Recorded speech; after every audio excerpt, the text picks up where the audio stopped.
जय जगन्नाथ। गुरु ब्रह्मा गुरु विष्णु गुरुदेव महेश्वर गुरु साक्षात परम ब्रह्म तस्मै श्री गुरुवे नमः। आज मु बहुत खुशी और आनंदर सहित गोटे वार्ता आपन को जनइबा को जाउची। आमर ब्रह्मतत्व वेबसाइट लॉन्च हो सारी ता विषय आज आम कथा वेबसाइट वेबसाइट द्वारा कौन काम हो पार से वेबसाइट उद्देश्य कौन से विषय में कथा आम पाखे अच्छा आम प्रिय गुरु भाई की आम स्वागत करवा। गुरु भाई प्रणाम। प्रणाम सर। गुरु भाई सर्वप्रथम आपण गोटे कथा को स्पष्ट करंतु। जड़े व्यक्ति ये वेबसाइट माध्यम जोड़ी होगा द्वारा कौन कौन शिखिपार? सुंदर, बहुत बढ़िया प्रश्न। देखो तो आम समस्ते अपरा विद्या को अध्ययन करछे। अपरा विद्या माने भौतिक ज्ञान, भौतिक विद्या। कोठी ना कोठी आम मन भितर एक इच्छा आग्रह रहुची आम टिके मझिरे आश्रम जाई पारंते कि आम टिके कौनसी साधु संतों को दर्शन करि पारंते कि आम भितर भी रहुची आम पर पीढ़ी को आम पिला छुआ को भी एक संस्कार दबा पे आम भितर इच्छा रहुची। आज्ञा पिला को गोटे भल क्लासेस दवापाई, मोटिवेशनल क्लासेस दवापाई आम छोट पिला माननकु आमे आश्रम मठ मंदिर को लेकिन जावाई आम मन भर चाहू था, किंतु समयर अभाव। आज जदि आम पाठ्यांश को देखा, आज जो स्कूल व्यवस्था को जब आम देखा, सकाळ पिला माने मॉर्निंग ट्यूशन को जाऊँगी, ट्यूशन आसला पर स्कूल को जाऊँगी, 4टार फेरे स्कूल रू आसले फेरे इवनिंग ट्यूशन माने समय पूरा बांधी अच्छा।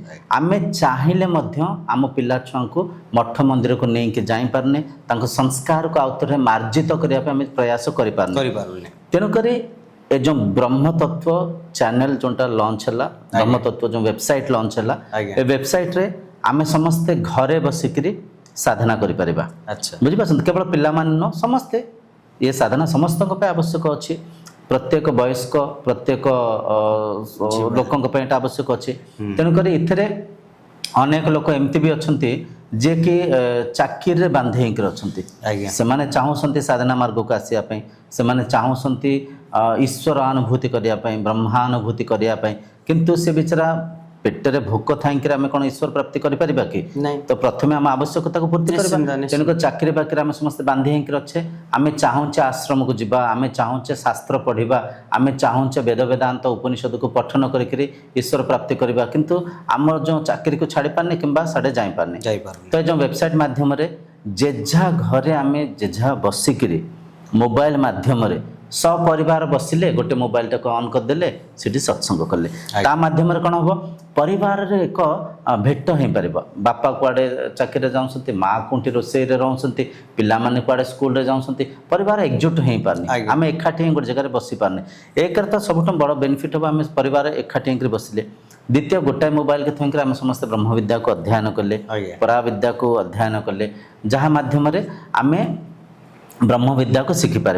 आधे आम देखु उपनिषद उपर चर्चा हो पार, भगवद गीता उपर चर्चा हो पार, साधनार जो अष्टांग योग अच्छी, साधन चतुष्टय अच्छी, ये सब अमूल्य साधना विषय आम चर्चा हो पार। प्रैक्टिकली मन केमती दूषित होउची, मन को केमती नियंत्रित कले आम आंतरिक सुख को नहीं पारिबा, परिवार रे शांति श्रृंखला बढ़िबो, आत्मीयता बढ़िबो, ता ऊपर आम चर्चा हो पारिबा। आ केवल देखंतु आध्यात्मिक ज्ञान नुह, आम साधारण घर भितर कली कलह होउची, आज्ञा ता कारण कौन ताको आम आविष्कार करबा, चर्चा माध्यम रे ताको बुझिबा। घरे घरे जो आजिकली कली कलह को केमती आम शांत करि परिबा, ता विधि विधान को आम आचरण करिकरी प्रत्येक विषय उपर आम चर्चा हो पारिबा। तापरे शरीर उपर आम चर्चा हो पारिबा, शरीर आरोग्य को आम केमती सशक्त करबा, को माने अपपदार्थ को खाइबार शरीर बिगुड़ुची, ता उपर भी आम चर्चा हवा।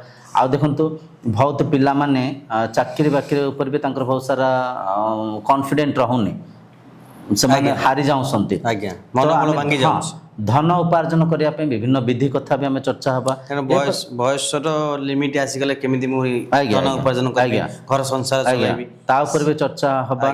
माने जने मनीष जीवन यापन करिबा पय बंचिबा पय प्रथमे आवश्यकता पूर्ति करने धनर आवश्यक, निश्चिंत धन उपार्जन केमती करिया ता ऊपर भी चर्चा हबो।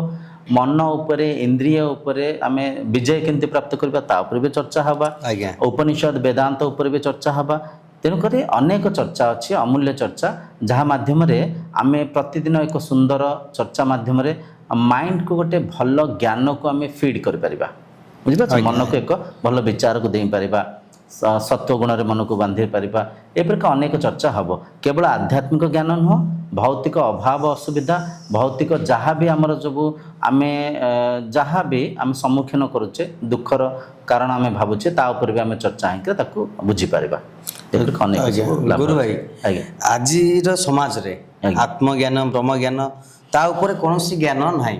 ଆଜ୍ଞା କାହିଁକି ଯେ ଜଣେ ଗୀତା ପଢ଼ିବ, କାହିଁକି ଯେ ଜଣେ ଉପନିଷଦ ପଢ଼ିବ, ଆଜ୍ଞା ୟାକୁ ଯୁବପିଢ଼ି ମାନେ ବୁଝିପାରୁନାହାନ୍ତି। ଆଜ୍ଞା ଆଜ୍ଞା ତେଣୁ ଆ ଉପରେ ଟିକେ ବ୍ୟାଖ୍ୟା କରିବେ।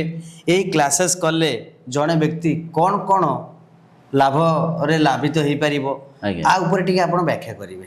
ଆଜ୍ଞା ବହୁତ ବଢ଼ିଆ ପ୍ରଶ୍ନ ପଚାରିଲେ। ଦେଖନ୍ତୁ, ଆମେ ଭୌତିକ ଜ୍ଞାନ ମାଧ୍ୟମରେ ଭୌତିକ ସଂସାରର ଜ୍ଞାନକୁ ନେଉଛେ, ପରଖୁଛେ କିମ୍ବା ଧନ ଉପାର୍ଜନ କରୁଛେ, ଆଜ୍ଞା। ଭୌତିକ ଆବଶ୍ୟକତା ପୂର୍ତ୍ତି କରୁଛେ। ଆଜ୍ଞା କିନ୍ତୁ ଜଣେ ମଣିଷ ଭିତରେ ଯେପର୍ଯ୍ୟନ୍ତ ଆତ୍ମଜ୍ଞାନ ରହିବନି, ଶରୀର କ'ଣ, ଶରୀରର ନିର୍ମାଣ କେମିତି ହେଇଛି, ଶରୀରକୁ ପ୍ରକୃତିରେ ପ୍ରାକୃତିକ ଭାବରେ ରଖିଲେ ଆମେ କେମିତି ଆରୋଗ୍ୟ ରହିପାରିବା, ସେ ଜ୍ଞାନ ନଥିଲେ ଶରୀରକୁ ଆପଣ ଦୁରୁପଯୋଗ କରିବେ। ଯାହା ମାନେ ତାହା ଖାଇବେ, ଯାହା ମାନେ ତାହା ପିଇବେ, ଯାହା ମାନେ ତାହା କରିବେ, ଶରୀରକୁ ରୋଗଗ୍ରସ୍ତ କରିଦେବେ। ତ ଶରୀର ଜ୍ଞାନକୁ ଆମେ ଶିଖିକରି ଶରୀରକୁ ଆରୋଗ୍ୟ ରଖିପାରିବା। ଦ୍ୱିତୀୟ, ଇନ୍ଦ୍ରିୟ ମନର ଜ୍ଞାନ ନାହିଁ। ଆଜିର ସମାଜ, ଆଜିର ସଂସାରକୁ ଯଦି ଦେଖିବା, ଆମେ ସୋସିଆଲ ମିଡ଼ିଆ, ଆମେ ଟିଭି, ଆମେ ଆଡ଼ଭର୍ଟାଇଜମେଣ୍ଟ, ଆମେ ଯେଉଁ ଡିଜିଟାଲ ମିଡ଼ିଆର ଶିକାର ହେଇଯାଇଛେ। ନିଶ୍ଚିନ୍ତ। ସେମାନେ ଆମ ମାଇଣ୍ଡକୁ ହ୍ୟାକ୍ କରିକି ତାଙ୍କ ସ୍ୱାର୍ଥ ପୂର୍ତ୍ତି କରୁଛନ୍ତି। ତେଣୁକରି ଆମେ ଇନ୍ଦ୍ରିୟର ସ୍ୱଭାବ, ମନର ସ୍ୱଭାବକୁ ଆମେ ଜାଣିବା, ତାକୁ ନିୟନ୍ତ୍ରିତ ରଖିକରି ଆନ୍ତରିକ ସୁଖକୁ ନେଇପାରିବା। ଆଜିକାଲି ଆପଣ ଦେଖିବେ ବହୁତ ଯୁବପିଢ଼ି ବ୍ରହ୍ମଚର୍ଯ୍ୟ କ'ଣ ଜାଣିନାହାନ୍ତି। ଆଜ୍ଞା କାମ ବୃତ୍ତିରେ ବାନ୍ଧିଛନ୍ତି ହେଇକି ଅଛନ୍ତି। କାମାକାଂକ୍ଷା ଏକ ପ୍ରକାର ରୋଗ କହିପାରିବା। ବୁଝିପାରୁଛନ୍ତି, ସେ ରୋଗରେ ପୀଡ଼ିତ ଥାଇକିରି ସେମାନେ ବିଭିନ୍ନ ଆଡ଼ୁସାଡ଼ୁ ଜିନିଷ କରୁଛନ୍ତି। ଆଡ଼ୁସାଡ଼ୁ ମାନେ ଶାରୀରିକ ସୁଖ ନେବା ପାଇଁ କିଏ ଘର ଛାଡ଼ି ଦେଇକରି ପଳେଇଲେ, କିଏ ମା ବାପାକୁ ଛାଡ଼ି ଦେଉଛନ୍ତି, କାହା ଘରେ କଳିକଳହ, ବିଭିନ୍ନ ପ୍ରକାର ବୃଦ୍ଧାଶ୍ରମରେ ବି ବାପା ମାଙ୍କୁ ଛାଡ଼ି ଦେଉଛନ୍ତି। ତେଣୁକରି ଆମେ କାମମୁକ୍ତ ଜୀବନଯାପନ କେମିତି କରିବା, ଇନ୍ଦ୍ରିୟକୁ ସଂଯମିତ ରଖି ଆରୋଗ୍ୟ କେମିତି ରହିବା, ବୁଝିପାରୁଛ, ଆମ ଚରିତ୍ରକୁ କେମିତି ଆମେ ସୁଦୃଢ଼ କରିବା। ଜଣେ ମଣିଷର ଅସଲି ସମ୍ପତ୍ତି ହେଲା ତା ଚରିତ୍ର, ତାର କ୍ୟାରେକ୍ଟର। ଆଜିକାଲି ଆଡ଼ୁସାଡ଼ୁ ଛୋଟ ଛୋଟ ଭୁଲ କରିକିରି ବି ବହୁତ ଲୋକମାନେ ନିଜ ଚରିତ୍ରକୁ ଦୂଷିତ କରିଦେଉଛନ୍ତି, ପ୍ରଦୂଷିତ କରିଦେଉଛନ୍ତି। ତ ନିଜ ଚରିତ୍ରବାନ କେମିତି ହେବା, ସେ କଥା ଆମେ ବୁଝିବା। ଦ୍ୱିତୀୟ, ଦେଖନ୍ତୁ, ଆମେ ମନ ଭିତରେ ଲୋଭକୁ ଜାଗୃତ କରୁଛେ, ମୋହକୁ ଜାଗୃତ କରୁଛେ। ପିଲାଙ୍କୁ କେବଳ ଜନ୍ମ କରିଦେଲେ ଆଜ୍ଞା ହେବନି, ପିଲାଙ୍କୁ ତ ପଶୁପକ୍ଷୀ ବି ଜନ୍ମ କରୁଛନ୍ତି। ପିଲାଙ୍କୁ ଯୋଗ୍ୟ କରିବା, ପିଲାଙ୍କୁ ଭଲ ସଂସ୍କାର ଦେବା, ପିଲାଙ୍କୁ ଭଲ ବିଚାର ଦେବା, ପିଲାଙ୍କୁ ଏକ ମଣିଷ ପରିକା ମଣିଷ ଗଢ଼ିବା, ଯେଉଁ ମଣିଷ ସମାଜର ଶାନ୍ତିର ସହାୟକ ହେବ, ସମସ୍ତଙ୍କର ସହାୟକ ହେବ।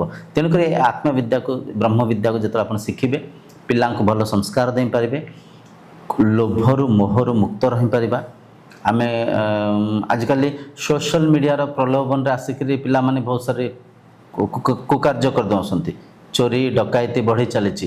ଆଉ ଗୋଟେ ସବୁଠାରୁ ବଡ଼ ମାନେ ଦୁଃଖର କଥା, ଆଜିର ଯୁବପିଢ଼ି ନିଶାଗ୍ରସ୍ତ ହେଇକା ଯାଉଛନ୍ତି। ଆଜ୍ଞା ନିଶ୍ଚିନ୍ତ। ବିଭିନ୍ନ ପ୍ରକାର ନିଶାଗ୍ରସ୍ତ, କେଉଁଠି ମଦ ପିଇଲେ, କେଉଁଠି ପାନ ପରାଗ, ଗୁଟକା, ସିଗାରେଟ, ଚେରସ, ଗଞ୍ଜେଇ, କିଞ୍ଚିତ ସୁଖ ପାଇଁ ଶରୀରକୁ ରୋଗଗ୍ରସ୍ତ କରୁଛନ୍ତି, ଚରିତ୍ରକୁ ବିନାଶ କରିଦେଉଛନ୍ତି। ତେଣୁକରି ଆମେ ନିଶାରୁ କେମିତି ମୁକ୍ତ ରହିବା, ଇନ୍ଦ୍ରିୟଙ୍କ ସ୍ୱଭାବ ସ୍ୱରୂପ କଥା ଯେତେବେଳେ ଆମେ ଜାଣିବା, ସୁଖ କ'ଣ, ଆନନ୍ଦ କ'ଣ, ମନର ସମ୍ବେଦନ କ'ଣ, ଏସବୁ କଥାକୁ ଯେତେବେଳେ ଆମେ ଚର୍ଚ୍ଚା ହେଇକି ବୁଝିବା, ନିଶାମୁକ୍ତ ଜୀବନଯାପନ କରିବା। ଆଉ ଏମିତି ଅନେକ ଲାଭ ଅଛି ଆଜ୍ଞା, ଅନେକ ଲାଭ। ମଣିଷ ମନକୁ ଯଦି ଆମେ ସଜାଡ଼ିକି ରଖିବା, ମଣିଷ ସଂସ୍କାରକୁ ଯଦି ଆମେ ସତ୍ୱଗୁଣୀ କରିକିରି ଏକ ଭଲ ଦିଶା ଦେବା, ଏକ ଭଲ ଦିଗ ଦେବା, ସାରା ସଂସାର ପରିବର୍ତ୍ତନ ହେଇଯିବ। ଏହା ଦ୍ୱାରା ଗୁରୁ ଭାଇ ମୁଁ ଯାହା ଭାବୁଛି, ଏହା ଦ୍ୱାରା ବି କୁପ୍ରଭାବ ପଡ଼ିବନି ସଂସାରରେ। ହିଂସାର ଅଭାବ, ଯେଉଁ ହିଂସା ଚାଲିଛି, ହିଂସା କମିଯିବ, ଅହଙ୍କାର କମିଯିବ। ତ ଏସବୁ ଲାଭ ସମସ୍ତଙ୍କର ସର୍ବାଙ୍ଗୀ ବିକାଶ ହେବ। ଜଣେ ବ୍ୟକ୍ତି ଯଦି ନିଶାଗ୍ରସ୍ତ ହେଉଛନ୍ତି କିମ୍ବା ଇନ୍ଦ୍ରିୟ ସୁଖରେ ଇନ୍ଦ୍ରିୟ ଦାସ ହେଇକରି କିଛି ଭୌତିକ ସଂସାରରେ ଅସ୍ଥିର ଚଞ୍ଚଳ ଅଛନ୍ତି, କେବଳ ସେ ଜଣେ ବ୍ୟକ୍ତି ନୁହନ୍ତି, ତାଙ୍କ ସମ୍ପୂର୍ଣ୍ଣ ପରିବାର ପୀଡ଼ିତ ଅଛନ୍ତି। ଗୋଟେ ଘରେ ଜଣେ ବାପା ମଦ ଯେ ଖାଇଲେ, ଜଣେ ପୁଅ ବାତ୍ରାମୀ ଛତ୍ରାମୀ କଲେ ବ୍ରହ୍ମଜ୍ଞାନ ଅଭାବରୁ ଅଭାବରୁ ତ ତାଙ୍କ ସମ୍ପୂର୍ଣ୍ଣ ପରିବାର ଅଶାନ୍ତିଗ୍ରସ୍ତ ନାହାନ୍ତି କି? ଆଜ୍ଞା ତ ପରିବାରରେ ଯଦି ଶୃଙ୍ଖଳା ଶାନ୍ତି ଆସିଲା ସମାଜରେ ଶାନ୍ତି ବଢିବ, ନିଶ୍ଚିନ୍ତ ବିଶ୍ୱରେ ଶାନ୍ତି ବଢିବ। ଆଜ୍ଞା ଜଣେ ଜଣେ ଶରୀର ଜଣେ ଜଣେ ମନକୁ ଯଦି ଆମେ ପବିତ୍ର କରିବା ସାତ୍विକ କରିବା ସାରା ବିଶ୍ୱ ଆଉ ଥରେ ଶାନ୍ତି ଆନନ୍ଦରେ ଏକାତ୍ମ ଭାବରେ ସତ୍ୟ ଯୁଗର ଅନୁଭବକୁ ନେଇପାରିବେ। ସୁନ୍ଦର କଥା ଗୁରୁ ଭାଇ, ଏଇଟା ଗୋଟେ ଭଲ ଚିନ୍ତାଧାରା ଆପଣଙ୍କର। ଏଇ ଯେଉଁ ଅନଲାଇନ୍ କ୍ଲାसेସ୍ ହେବ, ଆଜ୍ଞା ଏଇ ଯେଉଁ କ୍ଲାसेସ୍ କେଉଁ ବର୍ଗର ଓ କେଉଁ ବୟସର ଲୋକମାନେ ଏଇଟାକୁ ନେଇପାରିବେ, ତାର କିଛି ଅଛି କି ବୟସ ସୀମା? ଦେଖନ୍ତୁ ଆଜ୍ଞା କୌଣସି ରେଷ୍ଟ୍ରିକ୍ସନ୍ ନାହିଁ, କାହିଁକିନା ବ୍ରହ୍ମବିଦ୍ୟା ପ୍ରତ୍ୟେକ ଶରୀର ପାଇଁ ଆବଶ୍ୟକ।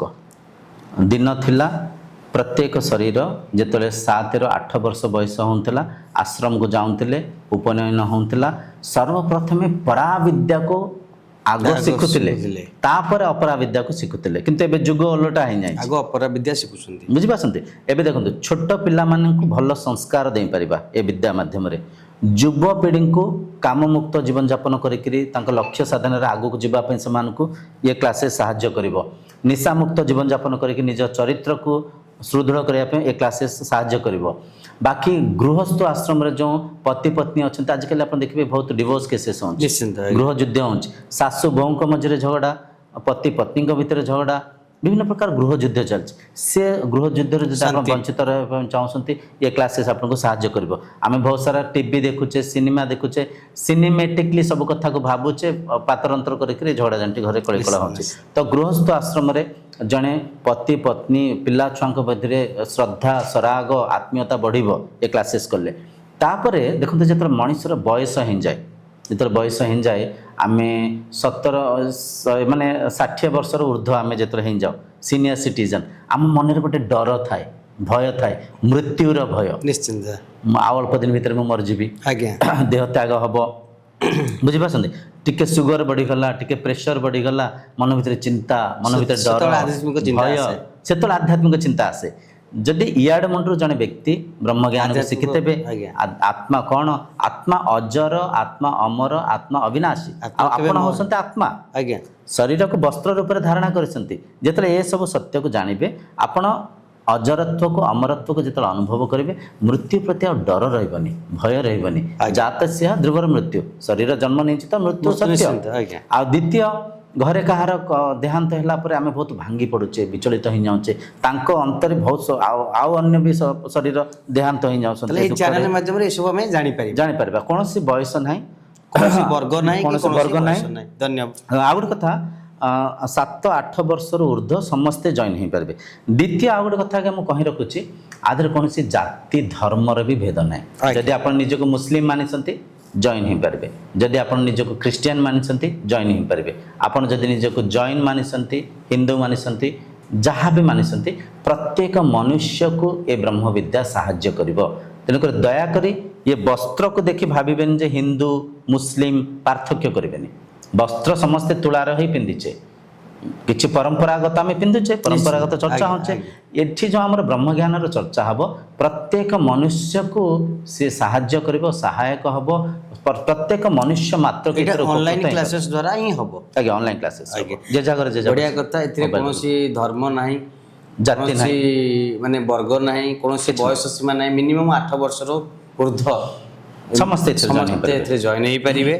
ଆଚ୍ଛା ଗୁରୁ ଭାଇ, ମୋର ବ୍ୟକ୍ତିଗତ ଭାବରେ ଗୋଟେ ପ୍ରଶ୍ନ ଆପଣଙ୍କୁ ରହିବ, ମୋର ଆସୁଛି ମନକୁ, ମୁଁ ଆପଣଙ୍କୁ ପଚାରିବାକୁ ଯାଉଛି। ଜ୍ଞାନର ପ୍ରଚାର ଫ୍ରିରେ ହୁଏ, ଏହାର କୌଣସି ମୂଲ୍ୟ ନାହିଁ, ଏହା ନିଃଶୁଳ୍କ ହେବା ଦରକାର, କିନ୍ତୁ ଏଥିରେ 299 ଟଙ୍କା ମାସିକ ଦେୟ ରଖାଯାଇଛି। ଆଜ୍ଞା ଆଜ୍ଞା, ଏହାର କାରଣ କ'ଣ? ନିଶ୍ଚୟ ଆଜ୍ଞା ଦେଖନ୍ତୁ, ଜ୍ଞାନ ନିଶ୍ଚୟ ଆପଣ କହିଲେ ସମ୍ପୂର୍ଣ୍ଣ ନିଃଶୁଳ୍କ ପ୍ରଚାର ହେବା ଦରକାର। ଏଠି ଦେଖନ୍ତୁ, ପ୍ରଚାର କରିବା ପାଇଁ କିଛି ସାଧନର ଆବଶ୍ୟକ ଅଛି। ଆମେ ୱେବସାଇଟ୍ ଡିଜାଇନ୍ କରୁଛୁ, ସେଠି ପଇସା ଲାଗୁଛି। ଜୁମ୍ର ଏବେ ସବସ୍କ୍ରିପସନ୍ ନେବାକୁ ପଡ଼ିବ, କିମ୍ବା ଗୁଗଲ ମିଟ୍ର ସବସ୍କ୍ରିପସନ୍ ନେବାକୁ ପଡ଼ିବ, ସେଠି ପଇସା ଲାଗିବ। ତାପରେ କ୍ୟାମେରା ଲାଗୁଛି, କିଛି ଆଗାମୀ ଦିନରେ କିଛି ସାଧୁ ସନ୍ତଙ୍କୁ ଆମେ ଇନଭାଇଟ୍ କରିବୁ, ସେମାନଙ୍କୁ ବି ତାଙ୍କର ଯିବା ଆସିବା ଦକ୍ଷିଣା ତାଙ୍କୁ ବି ଦେବାକୁ ପଡ଼ିବ, ସେଥିରେ ବି ପଇସା ଲାଗିବ। ତାପରେ ଦ୍ୱିତୀୟ ଦେଖନ୍ତୁ, ଆମ ଟିମ୍ ଗୋଟେ ବିରାଟ ଉଦ୍ଦେଶ୍ୟ ନେଇକରି ଏ ପ୍ରଚାର କରୁଛି। ଉଦ୍ଦେଶ୍ୟ ନେଇକରି ମାନେ କ'ଣ, ଆମ ପାଖରେ କିଛି ଧନ ସଞ୍ଚୟ ହେଲେ ସେ ଧନ ମାଧ୍ୟମରେ ଆଗାମୀ ଦିନରେ କିଛି ଫିଲ୍ମ ହେବ, ସର୍ଟ ଫିଲ୍ମ, ବଡ଼ ବଡ଼ ଫିଲ୍ମ ହେବ। କାହିଁକିନା ଆଜିର ଯୁବପିଢ଼ି ଏ ଗେରୁ ବସ୍ତ୍ର, ଏ ପ୍ରବଚନ ତାଙ୍କୁ ଭଲ ଲାଗୁନି। ତାଙ୍କ ରୁଚି ଅନୁଯାୟୀ ତାଙ୍କ ପରିକା କିଛି ସିନେମା କରିକି ପ୍ରସ୍ତୁତ କଲେ ଦେଖନ୍ତୁ ସିନେମା ଏଣ୍ଟରଟେନମେଣ୍ଟ ନୁହଁ ସିନେମା ମାଧ୍ୟମରେ ଆମେ ବଢ଼ିଆ କିଛି ଜ୍ଞାନକୁ ଶିଖିପାରିବା। ପ୍ରଚାର କରିପାରିବା ଗୋଟେ ସତ୍ୟର ପ୍ରଚାର କରିପାରିବା ଗୋଟେ ସଠିକ ତତ୍ତ୍ୱକୁ ସିନେମାଟା ଲୋକଙ୍କ କୋଉ ପାଖରେ ଆଧାରରେ ପହଞ୍ଚିପାରିବା। ହବ ଆମର ଏଇ ମଡର୍ନ ୱେରେ ହବ କିନ୍ତୁ ଏଇ ମଡର୍ନ ୱେରେ ଦେଖନ୍ତୁ ଏସେନ୍ସ ତାର ଯୋଉ ତାତ୍विକ ଅର୍ଥ ସେମ୍ ରହିବ ଆଜ୍ଞା ଯାହା ଶିକ୍ଷଣୀୟ ଜିନିଷ ସେ ସେମ୍ ରହିବ କିନ୍ତୁ ମଡର୍ନ ୱେରେ ହବ ମଡର୍ନ ଯେମିତି ଆମେ ସାଧାରଣ ଫିଲ୍ମ ଦେଖୁଛେ ସେହିପରିକା ହବ ତ ତା ପଛରେ ବି ତ ପଇସାର ଆବଶ୍ୟକ ଅଛି ନା ନିଶ୍ଚିତ, ତାପରେ ଦ୍ୱିତୀୟ ଆମେ କିଛି ଯୋଜନା ବି କରୁଛୁ ଯୋଜନା କ'ଣ ଆଜି ଆମେ ଯଦି ସମାଜକୁ ଦେଖିବା ଖାଦ୍ୟପେୟ ବହୁତ ଦୂଷିତ ହୋଇଯାଇଛି ତେଲ ଛଣା ଆପଣ ଦେଖିବେ ହଳଦୀ ଗୁଣ୍ଡ ଦେହରେ କୋଉଠି ଚକ୍ ପାଉଡ଼ର ମିଶାଇ ନେଉଛନ୍ତି ଲଙ୍କା ଗୁଣ୍ଡ ଦେହରେ କରତ ଗୁଣ୍ଡ ମିଶାଇ ନେଉଛନ୍ତି ତେଲ ଦେହରେ କିଛି used oil engine oil palm oil ମିଶାଇ ନେଉଛନ୍ତି ମାନେ ଖାଦ୍ୟପେୟ ସମ୍ପୂର୍ଣ୍ଣ ଦୂଷିତ ଦୂଷିତ ହୋଇଛି ହେଇଛି। ଆମେ ଯେଉଁ ଧାନ ଆମେ ଯେଉଁ ବିଲରେ ପନିପରିବା ଖାଉଛେ ତା ଦେହରେ ବି ସାର ଦେଇ ନେଉଛନ୍ତି ତା ଦେହରେ ବି ପୋକମରା ପେଷ୍ଟିସାଇଡ୍ ଦେଉଛନ୍ତି ମାନେ ସବୁ ଦୂଷିତ ହୋଇଛି ଆକୁ ରିକଭର କରିବା ପାଇଁ ଆମ ପାଖରେ କିଛି ନା କିଛି ଯୋଜନା ତ କରିବାକୁ ପଡ଼ିବ ଆମେ ପ୍ଲାନ୍ କରିଛୁ ଆମ ସେ ୱେବସାଇଟ୍ରେ କିଛି ମାଣ୍ଡିଆ ଦେହରେ କିଛି ପାଳୁଅ ଦେହରେ କିଛି ଛତୁଆ କିଛି ଭଲ ଜାତୀୟ ଖାଦ୍ୟ ପଦାର୍ଥକୁ ପ୍ରସ୍ତୁତ କରିକି ତା ଦେହରେ ଆମର ବିକ୍ରି ହେବ ବୁଝିପାରୁଛନ୍ତି ଆଜ୍ଞା। ଯାହା ମାଧ୍ୟମରେ ଗୋଟେ ସାତ୍विକ ଭୋଜନ ଆମେ ସମାଜରେ ଦେଇପାରିବା ଭଲ ବିନା ସାରରେ କିଛି ଆମେ ସେଇଟା ଆମକୁ ଫଳ ପରିବା ଆଜ୍ଞା, ହେରିକା ଆଜ୍ଞା। ପ୍ରସ୍ତୁତ କରିବା ପାଇଁ ଆମର ତାର ପ୍ରୟାସ ଲିଙ୍କ ରହିବ। ସବୁ ଦିଆଯିବ ତାର ଲିଙ୍କ ଦିଆଯିବ ତାପରେ ଦ୍ୱିତୀୟ ଆମେ ମାଇକ୍ରୋ ଗ୍ରୀନ୍ କରିବୁ ଆମେ କିଛି ସ୍ନାକ୍ସ ହେରିକା ଏମିତି ତିଆରି କରିବୁ ଯେଉଁଟାକୁ ଖାଇଲେ ଆରୋଗ୍ୟକର ତ ଆ ସବୁ ପାଇଁ ଦେଖନ୍ତୁ ଧନର ଆବଶ୍ୟକ ଅଛି ଧନ ଗୋଟେ ଇନ୍ଧନ ପରିକା ଆମେ ଆପଣ ସତ୍ୟ ପ୍ରଚାର କରନ୍ତୁ ଆପଣ ଯାହା ବି କରନ୍ତୁ କିଛି ଦିନ ତ ଏଥିରେ ଯିଏ ବି ଯୋଡ଼ି ହେଉଛନ୍ତି ତାଙ୍କୁ ସାହାରାର ଆବଶ୍ୟକ ଅଛି ଯେତେବେଳେ ଆମର ଖାଦ୍ୟ ପ୍ରସ୍ତୁତ ହେଉଛି ସେସବୁ ଜିନିଷ ଚାଲିବ ତା ଦେହରେ ବହୁତ ଲୋକ ରୋଜଗାର ସଂସ୍ଥା ବି ପାଇବେ ଗୋଟେ ସାତ୍विକ ଭୋଜନ ବି ସମାଜକୁ ଯିବ ତା ଦ୍ୱାରା ଧନ ଉତ୍ପତ୍ତି ହେବ କିନ୍ତୁ ସେ ଯାଏ ତ ସାହାରା ଟିକେ ନେବାକୁ ପଡ଼ିବ ଆଉ ଆଜ୍ଞା ଗୋଟେ କଥା କୁହନ୍ତୁ ମାସକୁ 299 ଟଙ୍କା ବା କ'ଣ ନିଶ୍ଚିନ୍ତ ଗୋଟେ ଆପଣ ମିଲ୍ ଖାଇଦେଲେ ଆଜିକାଲି ଗୋଟେ ମିଲ୍ ଖାଇଦେଲେ 500 ଟଙ୍କା 700 ଟଙ୍କା ଖର୍ଚ୍ଚ ହେଇଯାଉଛି ତ ମାସିକ 299 ଟଙ୍କା ଗୋଟେ ମୁଁ ଭାବୁଛି ଏଫୋର୍ଡେବଲ୍ ପ୍ରାଇସ୍ ସମସ୍ତେ ଟିକେ ଟିକେ ସହଯୋଗ କଲେ ଇଏ ଜ୍ଞାନ ଠିକ୍ ସେ ପ୍ରଚାର ହୋଇପାରିବ ସମାଜ ଆଉଥରେ ଶୃଙ୍ଖଳିତ ହୋଇପାରିବ ଆଉଥରେ ଆମେ ଶାନ୍ତି ଆନନ୍ଦରେ ଯେଉଁ ପ୍ରଦୂଷଣ ମୁକ୍ତ ଆମେ ବହୁତ ସାରା ଯୋଜନା କରିବା ପାଇଁ ଯାଉଛେ ଯାହା ବି କରନ୍ତୁ ସବୁଥିରେ ପଇସା ତ ଲାଗିବ ନିଶ୍ଚିନ୍ତ ତେଣୁକରି ଏଇଟା ସମସ୍ତଙ୍କର ସହାୟକ ଭାବେ ଆଜିକାଲି ବି ଷ୍ଟାଣ୍ଡାର୍ଡ 1 କ୍ଲାସ୍ ଗୋଟେ ଟ୍ୟୁସନ ଫିସ୍ 500 ହେଲାଣି ଗାଁ ଗହଳି ଆଜ୍ଞା ତ 299 ଟଙ୍କା ମାସକୁ ଆଜ୍ଞା ବେଶୀ ନୁହଁ ଆପଣ ଆମର ଏସବୁ ଇଏ କରିବା ଦ୍ୱାରା 299 ଟଙ୍କା ଦେବାକୁ ପଡ଼ିବ ଆଜ୍ଞା ଗୁରୁ ଭାଇ ଜଣେ ବ୍ରହ୍ମତତ୍ତ୍ୱ ଚ୍ୟାନେଲରେ କେମିତି ଜଏନ୍ ହେବ ଆଉ କେଉଁ ଟାଇମ୍ରେ ଏଇଟା ମାନେ କ୍ଲାସେସ୍ ହେବ ଆଉ କେତେ ସମୟ ହେବ ନିଶ୍ଚୟ ସୁନ୍ଦର ପ୍ରଶ୍ନ ଦେଖନ୍ତୁ ଏ ବ୍ରହ୍ମତତ୍ତ୍ୱ କ୍ଲାସେସ୍ରେ ଜଏନ୍ ହେବା ପାଇଁ ଆମେ ଗୋଟେ ଛୋଟ ଟ୍ୟୁଟୋରିଆଲ ଭିଡ଼ିଓ କରିକି ବି ଛାଡ଼ିବୁ ସେ ଭିଡ଼ିଓ ଦେଖିକି ଆପଣ ବୁଝିପାରିବେ ଗୁଗଲକୁ ବହୁତ ଇଜି ଆଜ୍ଞା ଆଜିକାଲି ସମସ୍ତେ ମୋବାଇଲ ବ୍ୟବହାର କରୁଛେ ଗୁଗଲକୁ ଗଲେ www.brahmatattva.in ୱେବସାଇଟ୍କୁ ସର୍ଚ୍ଚ କଲେ ୱେବସାଇଟ୍ ଭିତରକୁ ଆପଣ ଲ୍ୟାଣ୍ଡିଂ ପେଜ୍କୁ ପଳାଇବେ ସେଠି ଜଏନ୍ ଦ ସତ୍ସଙ୍ଗ ବୋଲି ଅଛି ସତ୍ସଙ୍ଗ ଗୋଟେ ଦୁଇ ଜାଗାରେ ଆପଣଙ୍କ ଉପରେ ମେନୁ ବାର୍ରେ ସତ୍ସଙ୍ଗ ପାଇବେ ତଳେ ଆପଣ ସତ୍ସଙ୍ଗ ପାଇବେ ସତ୍ସଙ୍ଗ ବଟନକୁ ଆପଣ ପ୍ରେସ୍ କଲେ କ୍ଲିକ୍ କଲେ ତା ମାଧ୍ୟମରେ ଜଏନ୍ ସତ୍ସଙ୍ଗକୁ ପଳାଇଲେ ସେଠି ଆପଣ ପ୍ରେସ୍ କଲେ ସେଠୁ ଆପଣ ପଳାଇବେ ରେଜର ପେକୁ ରେଜର ପେରେ ଆପଣ ମୋବାଇଲ ମାଧ୍ୟମରେ ହେଉ ଆପଣ ଯଦି କାର୍ଡ଼ ମାଧ୍ୟମରେ ହେଉ ନେଟ୍ ମାଧ୍ୟମରେ ହେଉ ଇଣ୍ଟରନେଟ୍ ମାଧ୍ୟମରେ ହେଉ ଆପଣ ଯେଉଁ 299 ଟଙ୍କା ଅଛି ତାକୁ ଟ୍ରାନ୍ସଫର କଲେ ଆପଣ ଅଟୋମେଟିକଲି ଗୋଟେ ଗ୍ରୁପ୍ରେ ଜଏନ୍ ହେଇଯିବେ ଆଉ ପ୍ରତିଦିନ ଯେଉଁ କ୍ଲାସେସ୍ ହେବ ଆପଣ ସେ ବ୍ରହ୍ମତତ୍ତ୍ୱ ୱେବସାଇଟ୍କୁ ଯିବେ ସେଠି ଲିଙ୍କ୍ ପାଇବେ ସେ ଲିଙ୍କ୍କୁ ଆପଣ ଟଚ୍ କରିକିରି ଯେତେବେଳେ ଜୁମ୍ରେ ହେବ ତ ଜୁମ୍ରେ କେତେବେଳେ ଯଦି ଗୁଗଲ୍ ମିଟ୍ରେ ହେବ ଗୁଗଲ୍ ମିଟ୍ରେ ଆପଣଙ୍କୁ ଅବଗତ କରାଯିବ ଆପଣଙ୍କୁ ମେସେଜ୍ ବି ଯିବ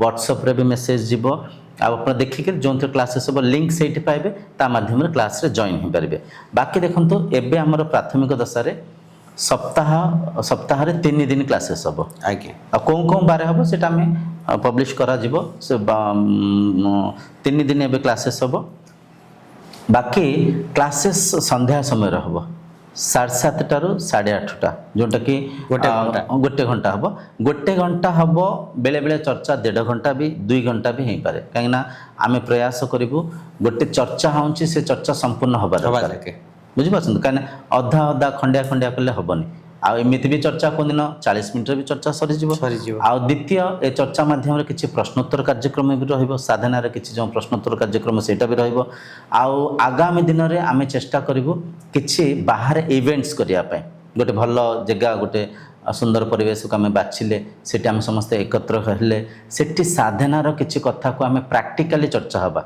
ध्यान आपण शिखुंती ध्यान रे पोस्चर केमते बसिबे शारीरिक मुद्रा केमते बसिबे बुझिपारछंती मन पिठी केमती रहइबो बॉडी पोस्चर तो से सब जिनस किंबा साक्षात किछि मन रे प्रश्नोत्तर कार्यक्रम रहइबो ता ऊपर भी आम चर्चा हो पारिबा तो किछि इवेंट्स भी हबो आगामी दिन रे तो सब कथा आपण अवगत हो पारिबे आ द्वितीय देखंतु ये क्लासेस रे केबे भी जने जॉइन हो पारिबे एमते नाही आमे जेंति प्रथम पढ़ी सारे द्वितीय को जीवा द्वितीय पढ़ी सारे तृतीय को जीवा एमते न हमर सीरीज ऑफ क्लासेस चलिबो सीरीज ऑफ क्लासेस भाबिन तो गोटे दिन भगवत गीता ऊपर चलिला आ गोटे दिन उपनिषद ऊपर चलिला आ गोटे दिन आम गृह युद्ध घरे जो अभाव असुविधा ता ऊपर चलिला आ गोटे दिन किछि किछि सीरीज चलिबो किछि दिन चलिबो हमर कंटिन्यूअसली किछि दिन हमर चलिबो ब्रह्मचर्य को केमति आचरण करिबा किछि दिन सीरीज चलिबो केमति खाद्य साधना को हम आचरण करिबा बुझिपारछन किछि दिन सीरीज चलिबो आमे केमति मन को नियंत्रण करिबा किछि दिन सीरीज चलिबो ध्यान केमति करा हबो ये सब चलिबो आगामी दिन रे हमर